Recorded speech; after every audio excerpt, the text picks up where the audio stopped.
Ewo mampani John Dramani Mahama na kache so wakasa no waria taso ahyebo wo se edan bia na se ade bia yaya esi ensuonsu akwan mansuo ntimi entwimfa so enkose de ewo se ekwa ebewie kire no na ato anyam so aflade wonkofo bebre mia ye ne nyina no enche obebubu sa de ne nyina afiri ho wo se ne se sebe ye no ane se na ame wo behwemu no obi owo sika bi ana se ekuokuo bi aka wo ho abom no wakohu na bi ana bi ni wo maka wo ho abom no waton ensu asase amodasani no akwakosi dan anase structure bi ewo ho ba bi wo ho a wo hu ya wo se da bi ensu eda ha die eboa pa nanso akina bekọ ne ya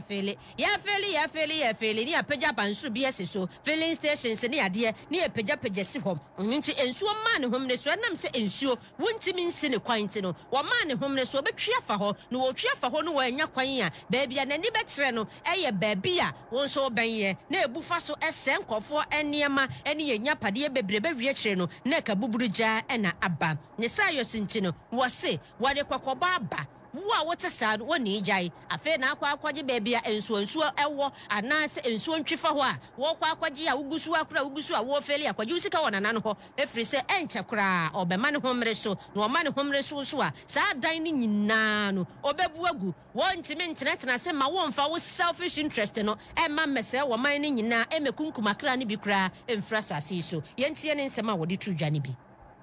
I must address a deeply troubling issue: the illegal construction of buildings in waterways, causing flooding and extensive destruction of property. As we know, the rains are about to start, and already we can see flooding because people have built and blocked the rivers, and so the rivers have nowhere to go but to back up. This reckless disregard for planning regulations and environmental safety is a major contributor to the devastating floods that continue to plague our communities. I'm aware of instances where private businesses, colluding with some chiefs, are turning water retention areas, Ramsaya sites, into built-up zones. Let me be clear, this must stop. Those structures will be pulled down. We will not allow a few selfish individuals to endanger the lives and livelihoods of countless others. The law will be enforced, and those who flout it will face the consequences. Mrano said ya was yani ya beshemo kena eninti wa obebusu bia no entena senkasa media mi wusika fiani ntime ma adehye enhwere ye nkwasa wo bebubusa adan ni nyina African so se be ya oman no bede ne ho na nsuo to a etimi atwi afa bebia wo se etwifa wontu aso dia ngamedi mani ekyeremu ewo tema regional police command ne wo mo kyeremu so wo nsa ka nipa mienu na nipa mienu a ya chi wo mo nya se wo mo koye singaton anasa singayu na mom womo eko sebe kronobo na womo kokoto hye businessman bi so February bo so me da etoso aduonu nsia 26 February ni mo ho ewo Ashaiman Greater Accra region he ya asem na mekay e no womo hye womo so mnantie mienu no e na womo anim ye de ade atetata so firi se yesusu se womo na eye na suspects aye ko masem ye Karim Fatal Omo che no 26 February na onde ni ti anya yi eda wo kwobo okro no na sa de na no omo che no e na afen so no wo mususu so obo okro no sa de na no omo che no e na afen so no wonder baba na wo wono so no apresifo e kyeremu a wo mo che no e wo Ashaiman patemu hwa kwotema ho na be 29th March ye e na omutebiri no na bra omo hwehwe wo mo ho no e ne omo hu ye da busu e bi na gu screen ne so a wo hwe ne sesi a no wo mo hu tuo na tuo no tu baba ewamuo no yase yamaso tintam tima ya tinton beye 15 rounds ana ewamuo mobile phones makuma aduasa 30 mobile phones covers no mo enyaye sim card no so makuma nsia ana wo mo enya haban bia ya ho na wo mo susu se beye bonsam tawa bi pe Samsung tablet no wo mo nya baako ena afen so no asase nkrata copies na sese mo yensa ase ho adwuma eno so wo munya amiensa Ede eka ho land indenture ni bi wo munya ka ho na suspect a eye Karim Fatawo no wo mo kyerem se 3rd March ye no mo de gina emranim na yama ne so wonko aprosifo atena ye nkodam kakra emra na mom wonder ne de wo mo ede na tomu a wo mo hwese emrepam no wo bekwa akopie mu ewo emranim na mra agunu eye twedie ni mu na wo no so asase de ese fata pepepe enti asemi eye Assistant Superintendent of Police Dede Jakbasu enanensa eshase Public Affairs Officer enanensa eshase o kyerem se nipa mienu na wo nsa ka wo suspects yesusu se wo ene course akro no bono Karim Fatawo na afenso no Wonder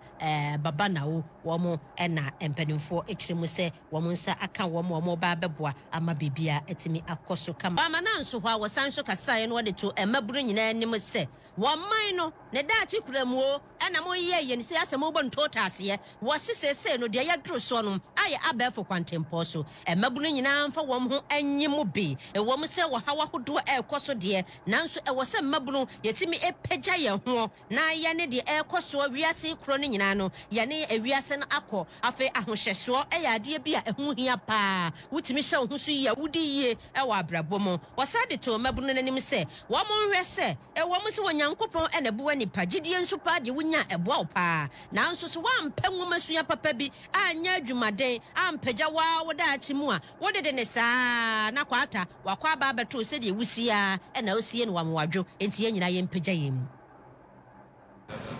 To our young people, I say Ghana's future is in your hands. In this era of digital transformation, of economic challenges and global competition, our youth must equip themselves with the knowledge, skills, and discipline necessary to be able to thrive. Our youth are the ones who will shape the country's destiny. Allow your faith to guide you, but also let your education and hard work serve as the tools that empower you to build a brighter future. So it is important to be a faithful Muslim, but it's also important to be an educated Muslim. As leaders, we will do our part to create an enabling environment that gives young people the opportunities that they deserve. And it is my wish that our youth in the Muslim communities will take advantage of these opportunities. I urge our youth to rise above the challenges and remain committed to personal and national development. Ghana needs you now more than ever before. Said ya Ghana ehia musesia echen empo de atwetwa mu kono eno no mampani ese mankramofo mabunu ni nyina momfa mo honyim na mompa bibi nya titru ene se de wiase abefo afidie badwemba na sese yedi dwuma na tantafidie nso edi mu akotene no monso mo hwese mo ba ekwipi mo ho bi na motimi ato anyam so se de wiase obo papa se wo mo nya akade papa na se wo mo anya sika mu oduro bi na wotimi ede eboa no ebe wie kire na ye wo ne fia ne ya de tablet bi wo monsem wo kire mu se wo hawa hudo hakoko akuafo ne wo ne wo ewiase nyina ya adwen ebi ti se de ewie mu ensesan ye ekọ ye nyina nim se nsuo betodwun no a ebe wie kire wo se nsuo ne nkonkotodwun na September mu ne nsuo no kwa akoto akuafo pa afen so no galamsi adawro ma ebi no mo wo mo de esi wo mu ennei yakra nkofo kura kufri nkofo amanso a wo mo ntipwi no mate brofo franche nko an wo makom gugu ngura mu yi eno ho asemo de ye de betwene nkyem na mom wase ade ba ko hu ne se esa ha kokọ akuafo pa eye se ye be hye wo mu kena wo mu sika wase ye de ma wo mu memu ye du kakra no eno nso yamfa ma wo mu wase de bote kura ne se duru ba bi kokọ akuafo sika wase ye de ma wo mu no eso te ya beduru wo hankyemu aduanan nanso ki ehwe mu pa de a enke wase anye bia wo hankyemu aduoson 70% de kokọ akuafo wo mu nsa eka wode nsem wetu dwa ewo chakwa ebra woni akuafo hyiamu na wo mo ebo wo mo abaso no wo kyerem se afi we die eye esiesie afi enti wo mo hwani mu se ene mapa ebe free Nazareth aba. And the thing about the cocoa business is the bulk of the benefits of the cocoa industry should go to the farmer so that it incentivizes him to look after his cocoa farm and make sure that it produces more. I can understand that, yes, climate change is affecting the cocoa industry. I can also understand that yes, galamsey is affecting the cocoa industry, but the best incentive to keep cocoa production up is to pay the farmer a fair price for his cocoa.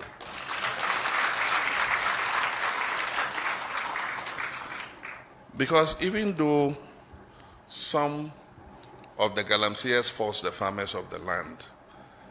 there are also some farmers who voluntarily give up their cocoa farms for galamseyers to come and produce gold and share the gold with them. And that is because they don't see the value of the cocoa they are farming. There were times when the producer price paid to cocoa farmers went below 40%. And we've always said that we should maintain the producer price at 70% so that it incentivizes the farmer to produce more. This year will be what I call a year of correction because of what they have inherited from the past administration. Omampani John Dramani Mahama ni kasa eni yati ya nache se afidie ye wochire mo ne de kokko akuafo mo nsremfa mo nsamfa mo furusoi efri se asem depa ena ebeba ade ama obusua beto ato anyam so ede wonsam akodo no abreye ewo WhatsApp na mrepam no makenkan ni nyina amma na dwumadie kro na ase no ena Yera da Costa osai mensa wono ena ye kwankyerefo pani a wodi Vita 05 animum wo hye akuafo efa abasobode eho no na wachire wo mosem na se yehwemu a se enema bebre na ba amagana ha sei titru ene ewudru a yedigu ye nobaye no so koko akuafo ne empo akuafo nyina wonim se wopese ne nobaye no so promprom na afei so no emmoamoa ene emma ho ne saye so ntiri wobokọ a no makọ akotototo enuaba ho enura bebre na enyampo senke koni padua ni mu a etimi fo wo haw bebre ebreye yensase no so ewo haw enei aduane bebre si hwa na sei bayira kurada hwa ne fefre ya bekọ na bayira na no a prosetam ekafese no so de na nkente sam wadi nsem wetudwa ebra na wo bo akuafo no abaso ena wode etu wo manim se modwumade pa mudie no ne saye so ntina mpanimfo ahwese wo se ye bom abaso na etimi hyem nkran na moye na emom ade a eha no pa ye chemicals na ye de gu enuaba eso na ye de bi gu fom yesi we de ye afa pete fom na be hyenwura no we de ye afa gu nobaya no so na amamoamo amaso we ye afa ye na be so do so ebebre wo ho a wudro wo mu a ewo nsunsuan so pa ne pa se obedo amenke ebe pailalai na wakọ akọfa nwakura wo fom achechede akura de emto omkọ wo mmai wo mo nyina yira o aye nsem bebre ya wo pani wo de afutu emma akuafo ye hwe ye akuafo a omu deserve se ye nso ye bo mabaso se kuani enya ahoto wo na setere mu a ni dwumadi a wodi ani tosini se wo kọ se bi ye nkurase ni bi pa na ahwe ba bi ebi mu da arewo ena yen kwan no so nye baby okra wuntimi fa ka amfa ho nti yerhwe dwumadi a omuni yedie enam omu so enam ye dwumaku no ekoso because kuafo ni wa eduru adigu afo so wuntimi ntonko ba bia nti yeduru pempenso se ya ne fata se ye bo na baso na wona baso body a ne ye de bo no se yesese omu asetenem ene niema ehia omu ena ye adwene se ye de bema omu nye nuro ni nyina na abenyalesa ena eni chemical reaction bia ebetimi akoso especially the vegetables they say ya pom dene e dance yem said ye na me ka no ebedru stage bi no wo top vegetable bi kura na wudi a woni poison a wo de ma ho Omampani John Dramani Mahama wakasa wadi ato aprosifo nyina anim se ye ni gida sabia kwantu aduasa na fomo na makomako aduasa ena nkramofo eyisi ho ya wo mo aya akom kira bompaye amagana ni wiase nyina ne woni ankasa eho na ekoba se ye etwa ne froma seyi a obibie ni ho a titru ne mbabru no ya wo befa moto wo pagya kwa wiem no achia ne ho se ya na so wo da fom na so wo hu ne wonya ne ho se ne je muru so se de be wie kire na Accra bi eba beto na nanom wonse adonom wo se won hwese sankofo ne nyina wo be kire wo mo ai wose wonche wo mo wose wo pese sa celebration we ya ekoso no eya sumdue na sebe emuduro no nso eba eno nti ompese wo betese atoye nkyem bi asi obi di moto akokopim wo bi ana wo bi ani gie muruso nti wo de ka akotua fankofo so eno kra de sebe eya ne tan kra wo de nsem wo atudwa ewo Independence Square ebra wone enkramofo ehyiamu ya wo mo atwa fasting ni nyina efruma eno wo se enkramofo ye nyina ye nim se ade a wo mo mpe eye moja semwo ne sa yesu nti ne mabunu ne mfa we so no wo mo hunu se wo mani gie no wo mo di susudua bi ebeda ho na enkonkopem emro so ofri se wa sha prosifo ya wo mani di akire tetetamu se ya wo beka se prosini ni wo won shata ade tuntum nanso no prosini wo chiw sa wo pagya bike no tai no anasa wo twi de fa ba bi wo ka no wo di twa ho se ya sa ta wankasa wo bete de ode beye wo yentie ne nsem a ode tudwa ne bi. My brothers and sisters, building a better Ghana requires collective effort and shared responsibility. Let me also reiterate that the celebration of Eid-ul-Fitr is one that should be done with peace and dignity. Unfortunately, in the past, reckless riding, reckless driving has led to unfortunate loss of life. And I want to say, no one must die in the celebration of Eid. No one must die at the end of the celebration of the holy month of Ramadan. And so I'm going to caution our young people who drive their cars recklessly and ride their motorbikes recklessly. I've asked the police to look out for you. And if you ride recklessly or drive recklessly, we'll arrest you.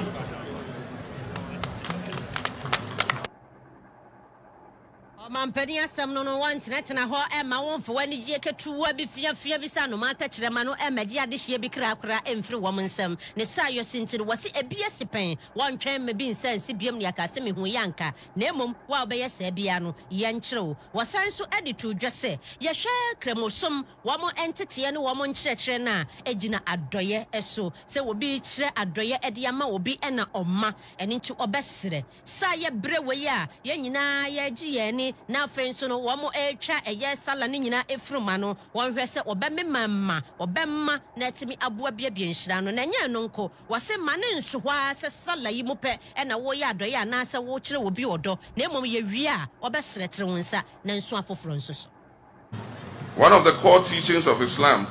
is the importance of charity, kindness, and giving. Zakat and Sadaqah remind us that true wealth is not measured by how much we accumulate, but by how much we give to help those in need. As we celebrate Eid, let us not forget our brothers and sisters who are less fortunate and are struggling, such as orphans, widows, the unemployed, and the elderly. Indeed, when we leave here after Salah, everyone should look for an orphan, a widow, or an elderly person and show them an act of kindness. That is what Ramadan is about. Let us carry on our acts of kindness that Ramadan inspired, and let us reach out to those who are in greatest need. This is not only an Islamic duty, but it is also a national responsibility, because a nation that cares for its vulnerable is a nation that will always be blessed by Allah.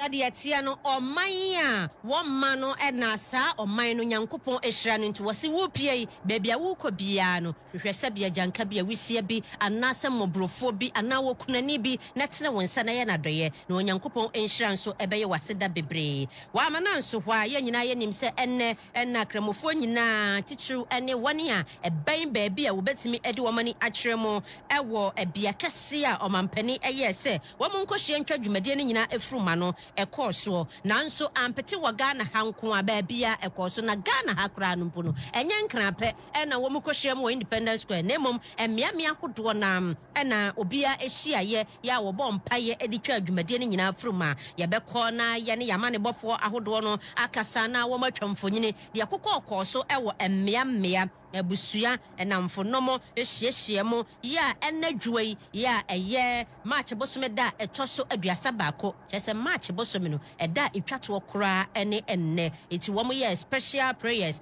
de etwa adwumadie ne nyina froma se beya ala obeso empaye a wo mo eboye enna aduasa akomkyera wo mo ekire yenimo ama wo mo se beya enhyira na wo to apete no ebi nso ebeso amagana so ye kwa homa no so na ye din kan ne Kwame owusu Asante Shadrack akwa twetwe nkomo ewo ho Kwame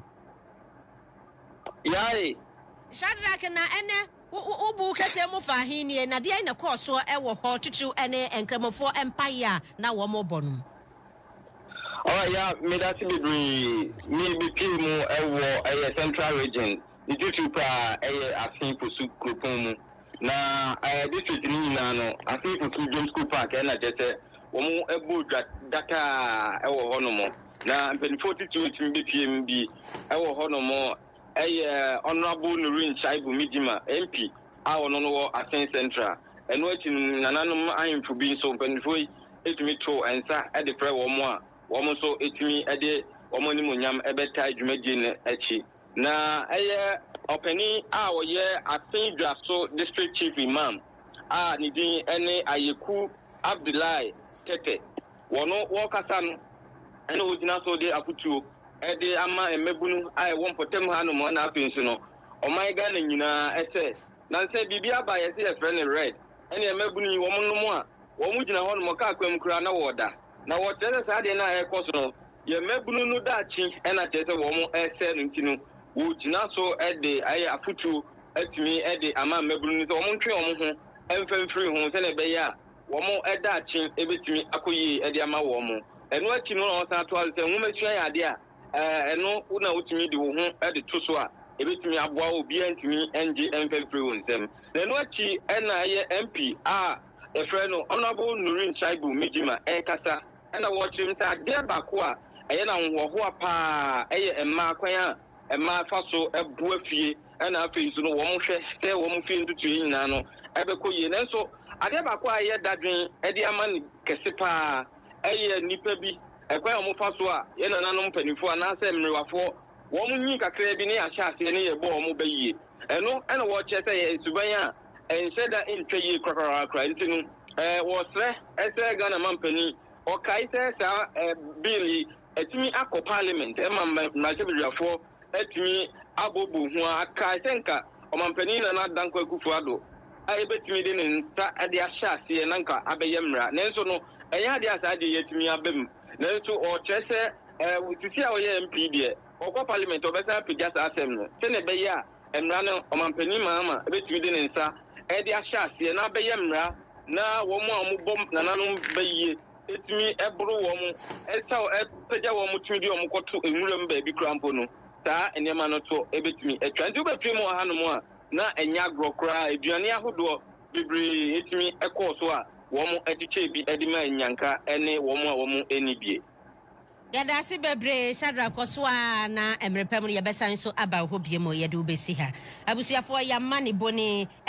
Kwame owusu Asante Shadrack wono ene boye mu bia wogina sede empadimfo de afutu amma ya wo kire mo se ehu behia se mabunu no sa red na aba na manu ma sese obi wo kra wogina ho ice wo dane papa bi so obi kra ho ice wo da swimming pool mu sede wato no ho kakra no waka system na ache no ice ana santifo no kan access team na ache no ni nyina no wo mo enhwe emfa ni nyina emma na wieye so ye san so akọ na ye ne ya mane bofo aka no Bismarck Mensa ewo ahoma no so a ye hwese ye nsabe kan ne no atwetwe enkomo ewo ho no so aboa ya Asante Mantemu de ekoso tichu eni kumase ehon so no empadimfo hia ye ensema hodo bai ene otunyam so de ma mabunu no titirum na mo so a mo bom na nanom bai ye no no red na fu ani so na green bempe wo so na na baifo ene mabunu bebre na sabi eni enso ade na ekoso kwetena social media chi a odi atamwa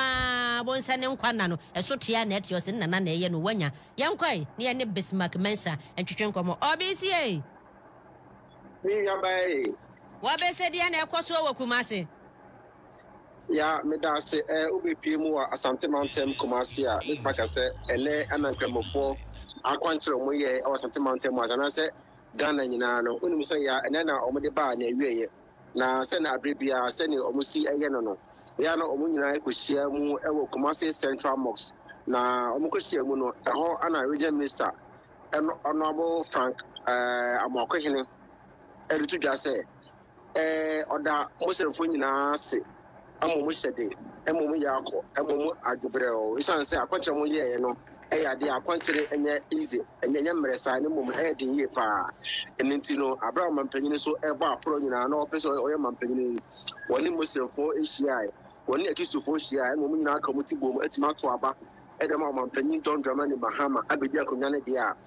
ɔde ne nkrama ne sɛ ɔkyea ɔmo nyinaa na mom no ɔbɛhwɛ sɛ dwumadi bia fatakamani bia sɛ ɔyɛ sɛ ɔboa bia no ɔno mampanyin ɔyɛ krado so babagitiw ne agriculture ahonsɛnsɛm nti ɔbɛboa sɛ mampanyin bɛboa sɛ wɔde agriculture ahonsɛm nyinaa no ɛbɛwura sɛ ɛbɛyɛ Ghana mpuntuo bɛtumi akɔ n'anim na ebiem so no ɔmo sɛsi a no mampanyin atutu na ma bebree sɛ ɛbɛyɛ pɔpɛ passport koraa na within 1 month anaasɛ 2 weeks koraa no sɛ bɛtumi aka ne nyinaa yɛ ade a mampanyin ɛde gu akwan mu na ɔbɛwie ne kasa na ɔkyerɛ sɛ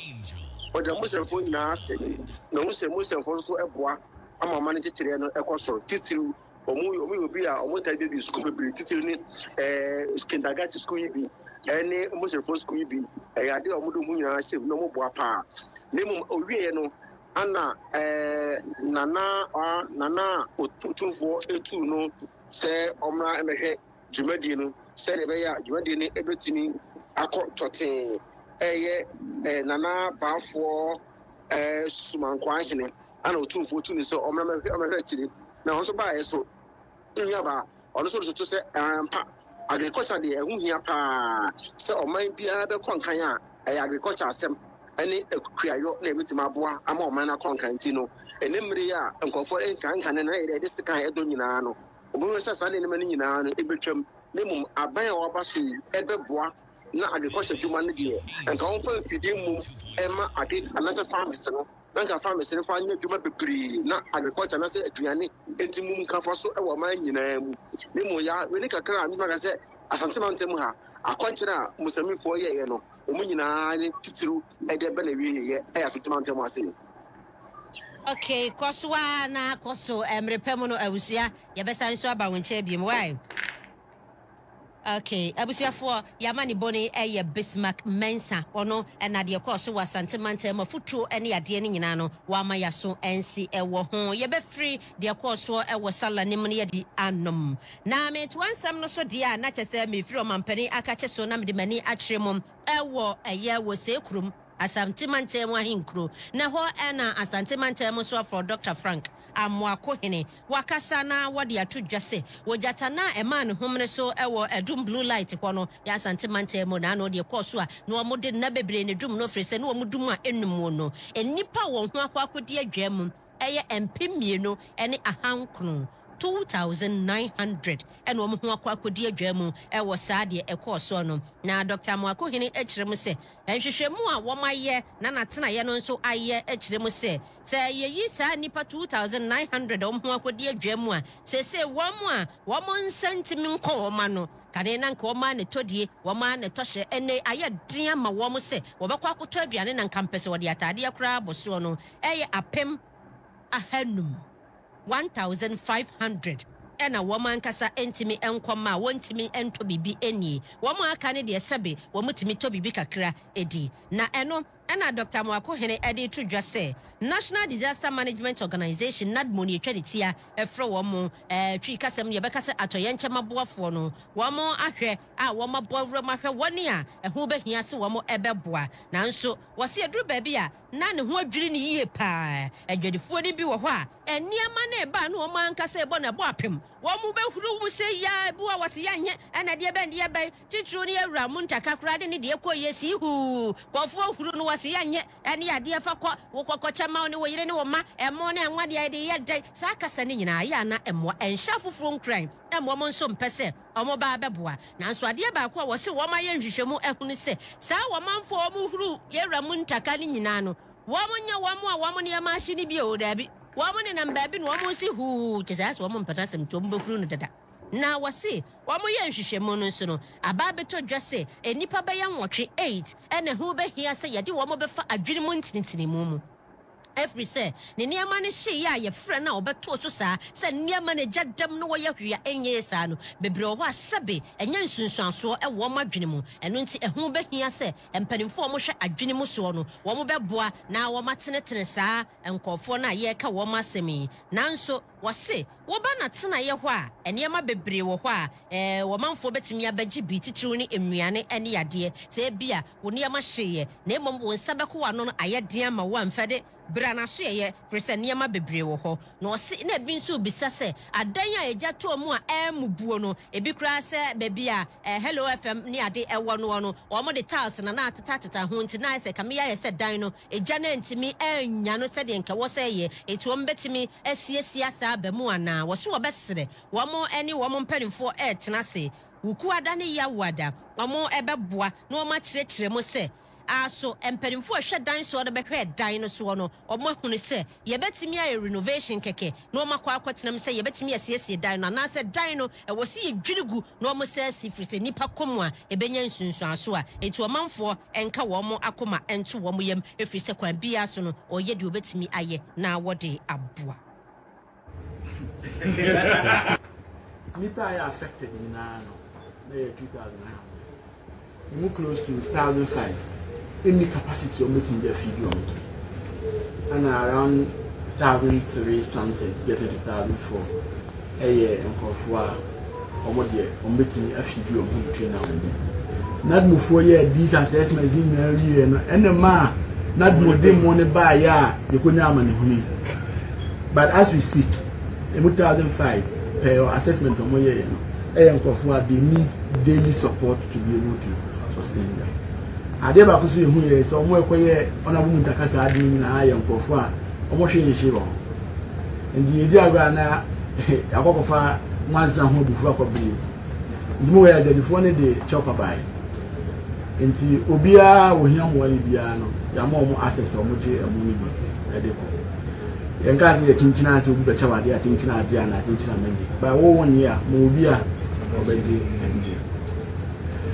ya timi na data on omo na wo local shops ni na ana omo na ye bodua ni na omo ni aka bo me kudu 3900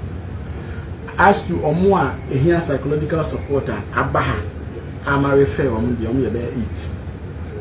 others so a ye tip say omo collapse ofie eni ade ade no na dufo no any team e work on financial no alezi apomo and no moody so I don't have those figures but more about officer me personally me no more any is also here about 8 of them and the relief government not do at the buy you know there are still some available and the obia e bedru say bia aduane die mu ni ade ade aye bibie ho no batai so de o man bia so mode obi so so o mere o ka say o for mo aso ade no etia obey na wa hati o mi na.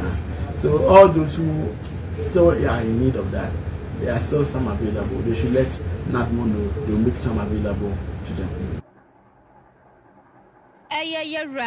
Dr. Frank Amwakohene and Yatene Canona Wamananso, was Sanso Kasai Bra, one Yamani Boni, Bismarck Mensa, Etre and Comono, and I watch them say, and somebody in Namon from Memoya, one more say, a drum railway hono, a man and a mamma, one di Juma Ewa hono, one more aqua, 2 or more, Shasso, a woman carry ancho, just a wobble at Dasori, ya see a baby demolition. Ye near man in Sotos and near Mabia, a sissy quamo Efronos, oh,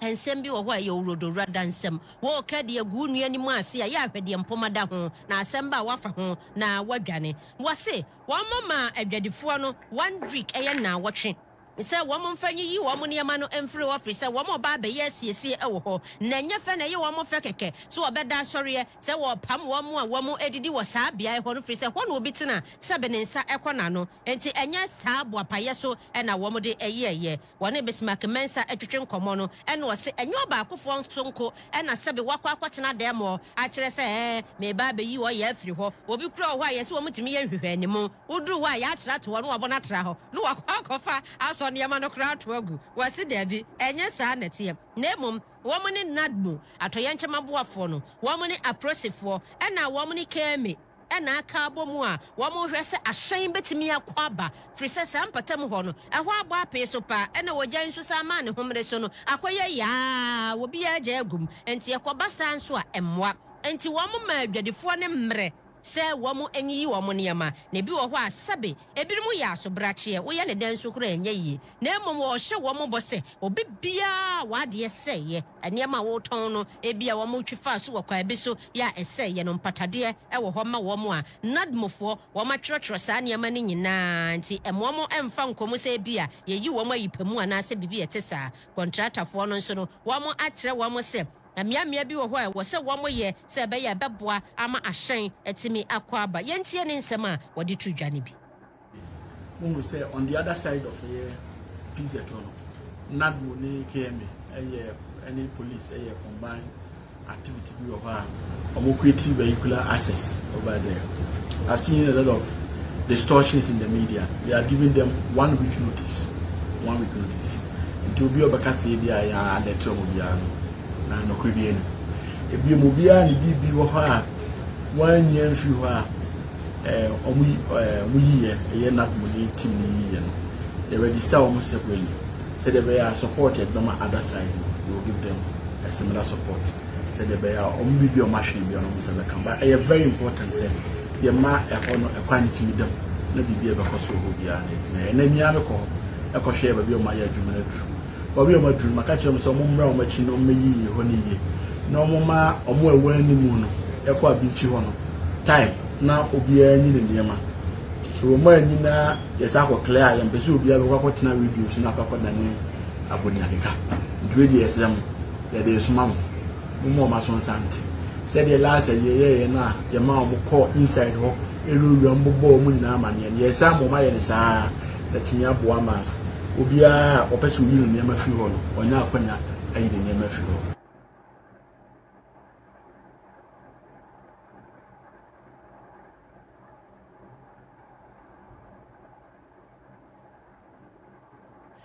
deɛ ɔmanfoɔ keke ka ne nyinaa no ɛyɛ rodo radansɛm Dr. Frank Amoako Hene ɛna yɛ asante mantam mu soafo a wɔde sansɛm wɔ nyinaa ɛtu dwa na ɔkyerɛ mu sɛ ɔmanfoɔ bebree na ɛbɔ ne tiri so ɛna mo anka nkyerɛ yɛ ɛna mo de asɛ force hɔ ɛna mo de yɛ nneɛma no firi hɔ ne nyinaa no wɔse ɛnyɛ nokorɛ na mmom wɔn ɛka kyerɛ wɔn nanso why sɛ wadeɛ bia no wo dada ɛfiri sɛ ɔmo ɛwɔ ɛmoa papa bi ɛde ɛma